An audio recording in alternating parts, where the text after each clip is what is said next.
Olá pessoal, boa tarde, bom dia, boa tarde, boa noite para quem estiver acompanhando aí nos diversos horários, né pessoal? Estamos de volta para mais uma aula dessa semana. Essa semana nós vamos começar a estudar, depois da nossa prova, vamos começar a estudar a população brasileira e as suas origens. Página 122, quem quiser acompanhar no livro didático, inclusive o exercício é baseado nessa página também. Nós voltamos a utilizar aquela modalidade de exercício no Google Sala de Aula, tá bom?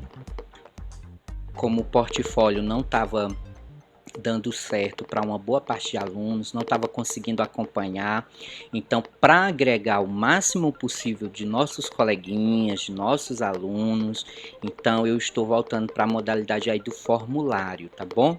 Inclusive ele está baseado aí nessa página 122, para quem quiser. Terminou essa aula, vai estar sendo exibido aí no Google Sala de Aula de vocês ou pelo link que eu vou mandar também no grupo, tá bom? Da atividade. Mas vamos lá, pessoal, para o conteúdo de hoje. Ok.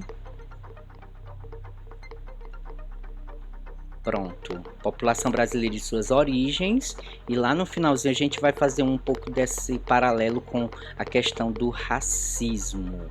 Bem, quais são os três grupos étnicos que formam o povo brasileiro? Inicialmente, né, pessoal? Porque não são os únicos. Inicialmente, bem, os brancos vindos da Europa, de origem europeia. Portugueses, ao longo de toda a história brasileira, ocupam todo o território, além de posteriormente imigrantes alemães, italianos, poloneses, espanhóis e etc. Isso bem posteriormente, certo, pessoal? Não foi logo ali no início, lá no século XVI, com a colonização logo, não. Tá bom? Esses aí já vieram depois da libertação dos escravos, já no século XIX. Chegam a partir do século XIX e a independência do Brasil, com a independência do Brasil, ocupam principalmente parte da região sul e sudeste, ali no estado de São Paulo. Isso já justifica muita coisa na questão da presença de determinadas cores, de determinadas etnias no nosso território, que a gente vai tratar mais à frente, tá bom? Além de que tínhamos os americanos que já viviam aqui de forma meio por engano, foram chamados de indígena, porque o colonizador achava que se tratava da Índia, porque essa era a rota traçada inicialmente quando se saiu da Europa, ou especificamente de Portugal, né, dessas navegações. O objetivo era a Índia, era o comércio das especiarias, dos condimentos, e acabou-se quem diga, né, há historiadores que dizem que por engano, né, por a questão dos ventos, né, do mar e tal, vieram aportar no Brasil. E aí já havia indígenas aqui, inclusive um número bem considerável, né, que foram chamados assim.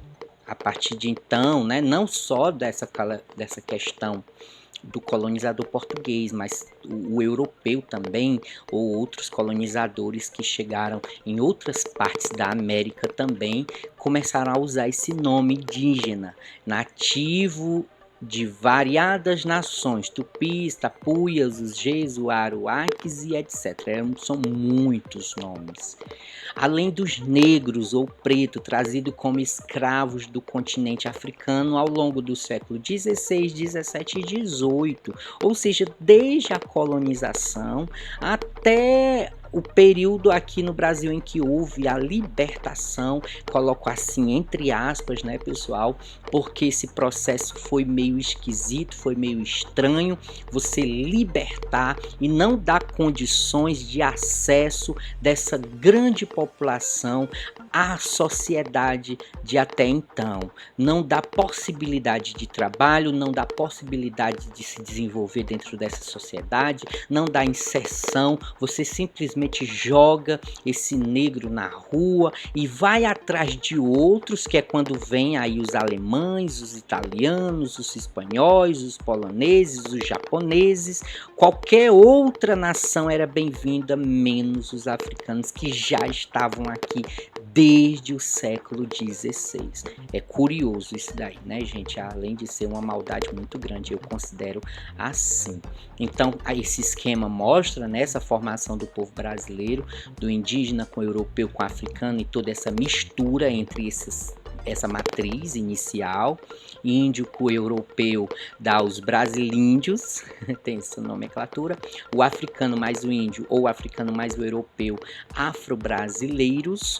Observação: os brasilíndios foram chamados de mamelucos pelos jesuítas. A mistura de negro com o índio é também chamada de cafuço.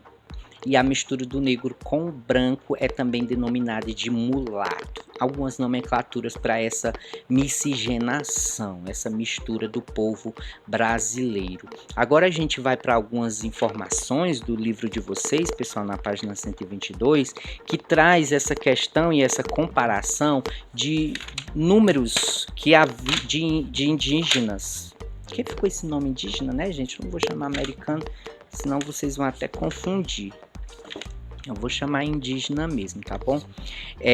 Há estudiosos, historiadores, que contam que há uma disparidade muito grande, né? Há historiadores que contam de 1 milhão de índios que já haviam aqui no território nesse ano de 1500, há outros historiadores que dizem 10 milhões. Então, entre 1 e 10 milhões, haviam muitos indígenas aqui no nosso território com a chegada do colonizador. Eles já estavam aqui, eles já desenvolviam cultura nesse espaço, eles já desenvolviam economia do jeito deles, mas já desenvolviam, tinha organização administrativa, não eram animais, não eram bichos, não eram qualquer, sei lá, não é um tipo de coisa irracional, não, eles tinham cultura como tem até hoje, cultura às vezes em muitos aspectos muito mais evoluída, muito mais desenvolvida que a nossa cultura ocidental superior, né? Hoje conta-se cerca de 817 mil indígenas no território brasileiro, né? Menos de 1 milhão, aqui no caso 0,4% da população total do país. Essa população, claro, sofreu com o genocídio e o etnocídio, eu ia dizer suicídio, né? Sofreu com genocídio e com etnocídio de sua população. Essa matança em grande escala, chamado genocídio, e daqueles que não foram mortos, que tiveram que mudar suas práticas, a sua religião, as suas culturas, como você vê aí nesse indígena do lado direito da tela de vocês, que ele já está vestindo roupas como nós ocidentais. Então, ou seja, ele começa a mudar a sua cultura, começa a mudar as suas crenças, no caso aí foi sua roupa, ele ainda continua usando cocá, ainda tem assim alguns traços, as pinturas, né, o colar, mas alguns outros que mudaram muito mais radicalmente, tornando-se católicos, né, pela ação dos grupos religiosos que vieram com o colonizador para culturalizar, né, esse nativo, esse americano que já havia aqui, torná-lo cristão, porque ele não era, né, era como animal, precisava ser culturado, colocado cultura nele, porque ele era sem cultura, ele era aculturado, né? Então, houve esse chamado etnocídio. Então, genocídio é a matança em si, física, em grande escala de um povo, e etnocídio quando a sua etnia, a sua cultura, as suas práticas, a sua religião, as suas crenças, além de todas as outras bagagens culturais que você acumulou durante milhares e milhares de anos, você agora tem que mudar, você é forçado a adotar uma outra cultura, tá bom? A migração forçada dos negros aqui para o Brasil, conforme está aí no livro de vocês, pessoal, cerca de 4 milhões de africanos foram aportados aqui no Brasil em migração forçada. Eles não escolheram, isso não é novidade para ninguém, né? Entre os séculos 16 e 18, né? O ano de 1531 a 1855. Esse ano de 1855 começa-se a proibir essa questão do tráfico intercontinental dos negros, mas a prática continua aí dentro do nosso território até a libertação dessa população negra aqui da escravidão no Brasil, ok? Vejam aí um recorte do navio negreiro, né? Isso aí é uma espécie de maquete, uma representação feita, né, do que seria o navio negreiro em todas as suas etapas. Aí como eram carregados, transportados essa população africana, que assim como os indígenas sofreram por essa questão do etnocentrismo, essa ideia de que a Europa ela detinha uma cultura superior, essa cultura ocidental mais refinada, mais desenvolvida, e qualquer outra cultura era tido como inferior, atrasada, quase que animalesca. Tanto os índios americanos quanto os africanos, olha como eles eram transportados, não eram transportados como gente, né, pessoal? Inclusive até hoje isso perdura ainda entre a nossa população, esse tipo de discriminação, esse tipo de tratamento, como que se você estivesse tratando com qualquer coisa, alguém que não detém pensamento, sentimento, é animal, né? Na concepção errônea e grotesca de muitas pessoas. Aqui no último parágrafo da página 122 trata dessas populações que vieram mais recentemente para o Brasil, os italianos, espanhóis, alemães, árabes, turcos e sírio-libanês, além dos asiáticos, mais especificamente os japoneses. Bem, quais são as diferenças na composição étnica do sul, hoje, do Brasil, para o norte e para o nordeste? Por que que no sul, no sudeste, tem essa composição mais branca, né, de característica mais próxima dos europeus, e os nortistas, assim como aqui no nordeste? Por que que tem essa característica, os pardos, os negros, indígenas, mais para esse lado, né, gente?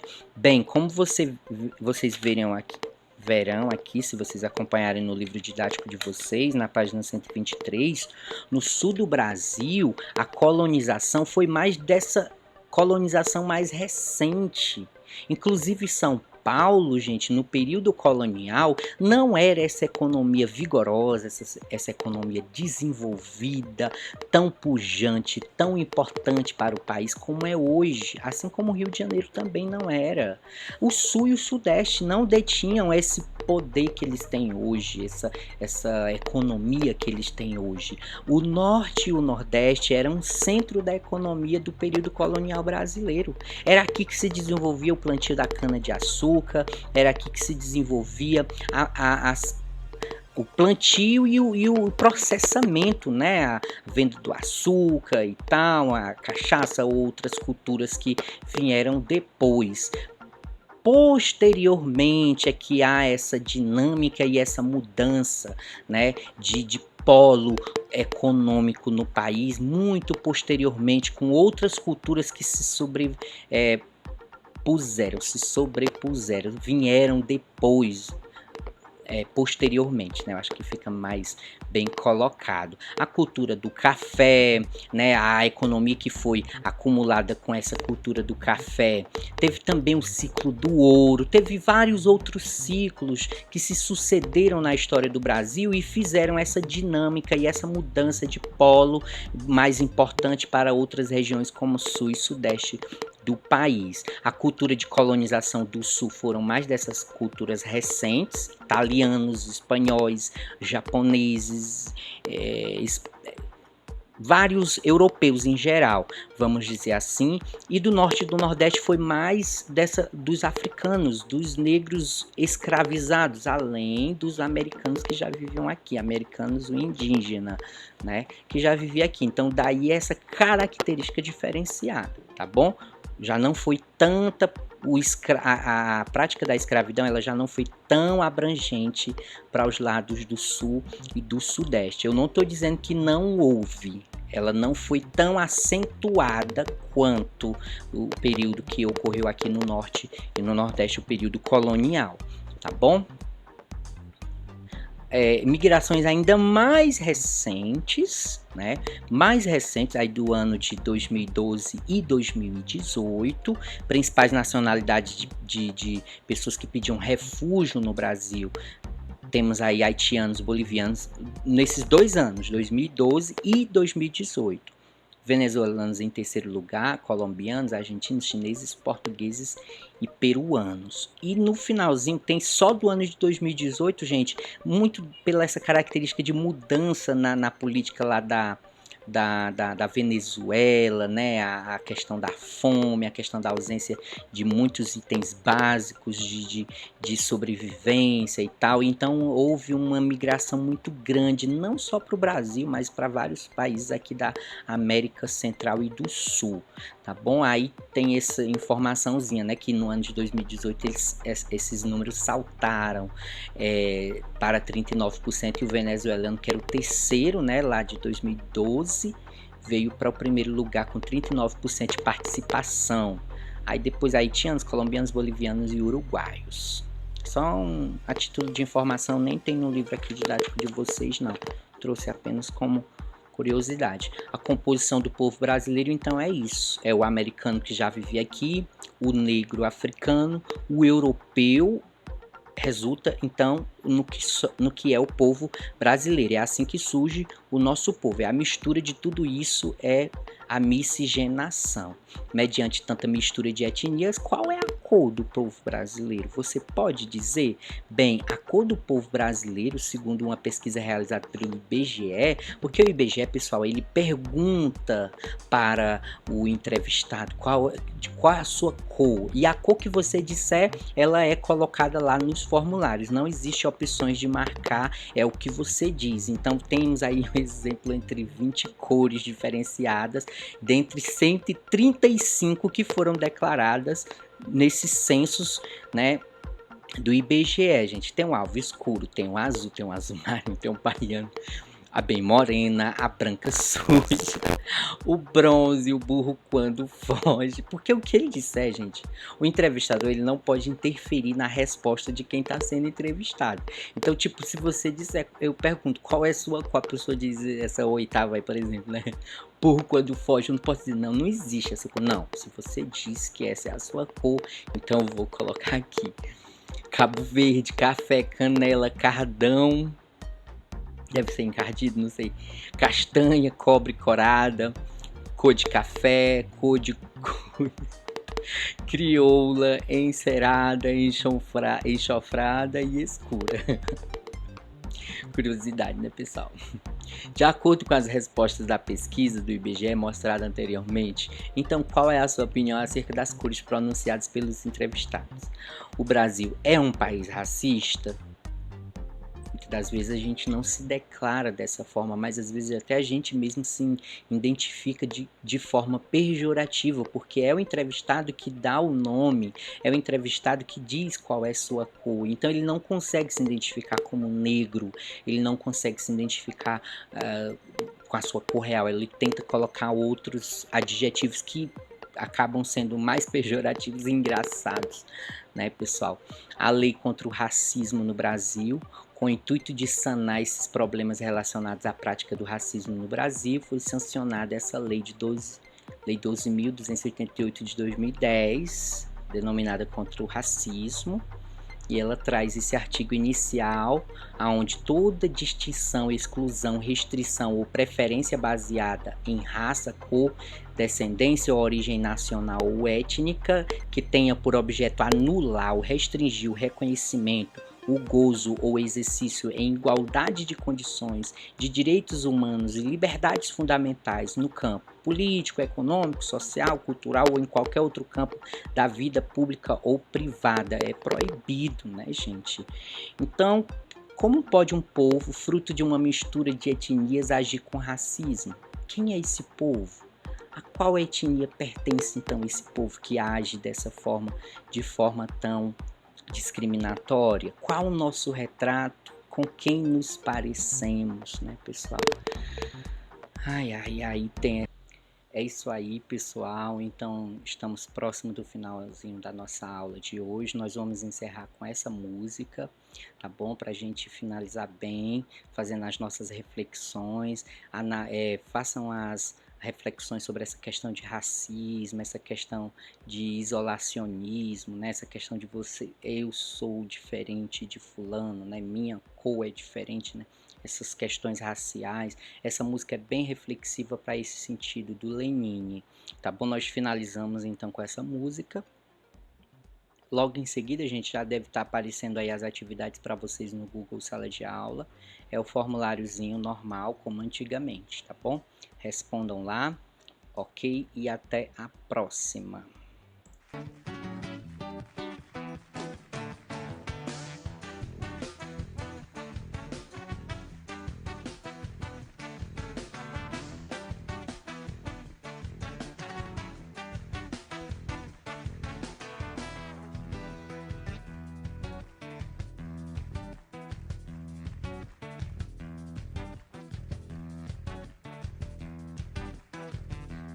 Sou coração do folclore nordestino. Eu sou Mateus e Bastião do boi bumbá. Sou um boneco de mestre Vitalino, dançando uma ciranda em Itamaracá. Eu sou um verso de Carlos Pena Filho, no frevo de Capiba ao som da orquestra armorial. Sou Capibaribe, num livro de João Cabral.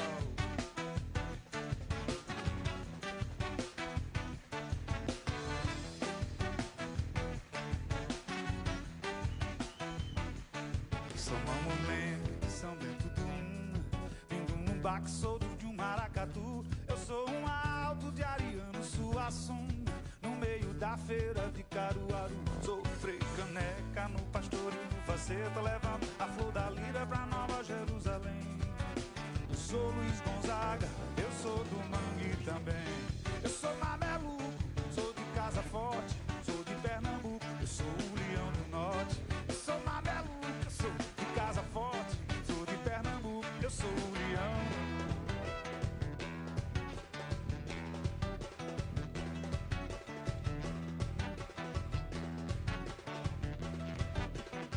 Sou Macambira de Joaquim Cardoso, banda de pife no meio do canavial. Na noite dos tambores silenciosos, sou a calunga revelando o carnaval. Sou a folia que desce lá de Olinda, o homem da meia-noite, eu sou o chão desse cordão.